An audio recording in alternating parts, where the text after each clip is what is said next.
Chers Chartres-Pontains, chers Chartres-Pontaines, une fois n'est pas coutume, l'année 2023 a été riche en actions et en événements au sein de notre commune. Aussi, j'aimerais qu'ensemble, nous fassions un tour d'horizon de l'année écoulée afin d'en dégager les plus marquants, tout en nous projetant dans les mois à venir. Je commencerai par la jeunesse. Nous sommes ici dans la Villa Jeune, qui compte aujourd'hui plus de 300 adhérents. Un nombre respectable pour notre petite commune. Une équipe d'animateurs, jeunes et motivés, leur offre de multiples activités dans le cadre de programmes éducatifs et récréatifs spécialement conçus à leur intention. Aux côtés des activités de loisirs, nous souhaitons aussi encourager les jeunes Chartres-Pontains à s'investir dans des actions citoyennes, avec le lancement du passeport du civisme par exemple, mais aussi avec l'initiative Action Jeune. Nous contribuons ainsi à les préparer à leurs futures responsabilités d'adultes. Mais si la jeunesse mérite toute notre attention, nous pensons également à nos aînés. Le colis gourmand de fin d'année devient une tradition, qui a dernièrement touché plus de 650 seniors. Les visites régulières à la résidence de personnes âgées, auxquelles je participe bien volontiers, sont des moments d'écoute, d'échange, riches d'enseignements pour les élus. Par ailleurs, nous tenons à favoriser le parcours de vie et les liens intergénérationnels au sein de notre commune. Ceux-ci pourront prendre diverses formes, comme la mixité résidentielle, avec des seniors, des familles et des jeunes vivant sur un même site. Des espaces de vie partagés, des échanges de services et de compétences entre les résidents. Des projets sont actuellement à l'étude. Je ne manquerai pas de vous informer de leur état d'avancement. Nous sommes ici à la médiathèque de Jouarre-Pontchartrain, qui a fêté ses 31 ans d'existence en 2023. Un anniversaire qui a donné lieu à 3 jours d'animation au mois de décembre. Peut-être y avez-vous participé ? En 2023, de nouveaux événements ont enrichi le tissu culturel de notre commune. Des concerts, des rencontres artistiques et des manifestations citoyennes ont jalonné l'année, renforçant notre identité et offrant ainsi de beaux moments à partager. Pour exemple, je citerai les Journées européennes du patrimoine, la cérémonie des clous citoyens, l'accueil de nouveaux arrivants sur la commune ou encore la remise des médailles du travail. Pour ceux d'entre vous qui ne connaîtriez pas encore la médiathèque, n'hésitez pas à venir. Vous y serez accueillis par une équipe impliquée et professionnelle. Vous y découvrirez la richesse documentaire mise à votre disposition. Livres, magazines, disques, ressources numériques entre autres. La médiathèque de Jouarre-Pontchartrain, c'est plus qu'une bibliothèque. C'est aussi un vrai lieu de rencontre, d'échange et de convivialité pour les Chartres-Pontains. Nous voici maintenant au coworking de Jouarre-Pontchartrain. Le coworking JP a été créé dans les locaux de l'ancien Guérelais, dans le but de dynamiser l'activité entrepreneuriale et de répondre aux besoins des professionnels cherchant un espace de travail adapté. Depuis septembre 2022, cet espace a accueilli une trentaine d'ateliers, animés par une vingtaine d'intervenants, au profit de porteurs de projets et de créateurs d'entreprises. Le lieu est richement équipé, confortable et convivial.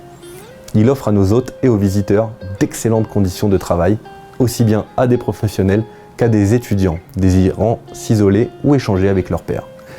Je profite de ma présence au coworking pour vous parler de l'activité économique dans notre commune, qui depuis 2022 est accompagnée par notre manager de commerce. Sachez que notre marché dominical a accueilli de nouveaux commerçants, que la surface marchande s'est étendue et qu'une animation thématique mensuelle est désormais proposée. Aussi, une journée des commerçants et des entrepreneurs est organisée depuis 2 ans. Et un nouveau cabinet paramédical s'est ouvert dans la résidence des Fontaines. Je vous informe également que votre équipe municipale travaille entre autres dans l'optique d'ouvrir une brasserie solidaire au rez-de-chaussée du coworking. Mais ce n'est là qu'un début, car nous comptons bien faire en sorte que dans le cadre de la refondation du centre-ville actuellement à l'étude, l'activité économique de la commune soit sensiblement enrichie. En matière d'urbanisme, la réorganisation du service est effective et le projet de révision du PLU se poursuit. Dans le courant du premier trimestre 2024, une information détaillée sur l'état d'avancement de ces actions vous sera communiquée. Mais dès maintenant, sachez que nous nous sommes fixés un double objectif. D'une part, simplifier et clarifier les règles de constructibilité et d'aménagement dans notre commune. D'autre part, apporter une assistance aux Chartres-Pontains qui envisagent de déposer un projet. C'est là une approche nouvelle qui privilégie en amont le dialogue sur votre projet de manière à éviter ensuite d'éventuelles incompréhensions et perte de temps mutuel en phase d'instruction. D'ores et déjà, un document intitulé Charte de la construction est à votre disposition, notamment sur notre site internet. Il donne des conseils utiles sur les choix à faire dans le cadre d'un projet de construction. Mais vous le savez, nous ne pouvons plus parler d'urbanisme sans évoquer l'environnement et la biodiversité. C'est pourquoi la réflexion en cours sur l'aménagement du territoire communal prend en compte systématiquement la dimension environnementale. Nous avons ainsi intensifié nos efforts pour protéger l'environnement sur le territoire communal, favoriser la gestion durable des espaces verts et encourager le recours aux mobilités douces, par ailleurs attendu de nombre de nos habitants. Toujours dans cet esprit, nous avons mis en œuvre l'Atlas de la biodiversité communale en partenariat avec le parc naturel de la vallée de Chevreuse, en organisant tout au long de l'année des conférences, des ateliers et des animations. Nous avons inauguré la voie verte Olivier Guittard qui relie la rue des Fontaines au collège Saint-Simon. D'autres projets vont voir le jour, tels que la création de la voie verte reliant les Mousseaux au centre-bourg et le fleurissement de notre commune avec l'objectif d'obtenir le label Ville Fleurie. Par ailleurs, suite aux nombreuses études menées et après avoir obtenu les validations administratives nécessaires, nous travaillons pour que les travaux du parc de loisirs intergénérationnel démarrent dans les prochains mois. J'aimerais maintenant vous parler du plan de territoire.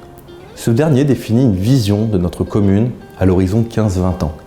Les enjeux auxquels nous devons faire face nécessitent que nous anticipions les besoins et les moyens pour y répondre. Ceci parce que plus que jamais, nous souhaitons garder l'identité ainsi que la maîtrise de l'évolution de la commune dans les années à venir. Le plan de territoire vous sera présenté au printemps. Avec les élus, fidèles à nos valeurs, nous irons à votre rencontre pour être à votre écoute et répondre à toutes vos questions sur cette présentation. Après quoi, une votation sera organisée auprès de vous pour mesurer l'adhésion à ce plan de territoire. Vous serez pour cela sollicité par un questionnaire. Nous comptons sur votre participation. D'autres sujets méritent d'être évoqués. Je les passe rapidement en revue. La sécurité, avec le renforcement de l'équipe de policiers municipaux, au nombre de 4 désormais. L'obtention du label Ville Prudente, la vigilance et l'action continue contre les stationnements illégaux des caravanes.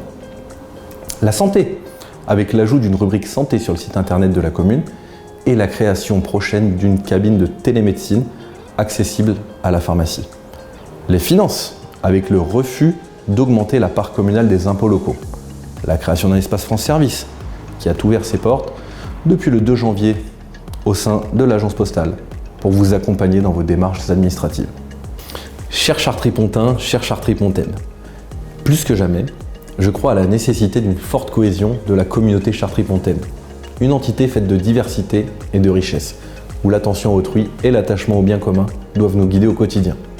La vie dans notre commune en est déjà la preuve au travers de multiples activités proposées et de nombreux échanges que j'ai avec vous en tant que maire des simples Chartris-Pontins. En ce début d'année 2024, c'est l'occasion pour l'équipe municipale et moi de formuler pour vous, votre famille et vos proches nos vœux sincères et chaleureux d'une année riche de joie, de bonheur et de succès, sans oublier le bien le plus précieux, une belle et solide santé pour chacun et chacune d'entre vous. Bonne année!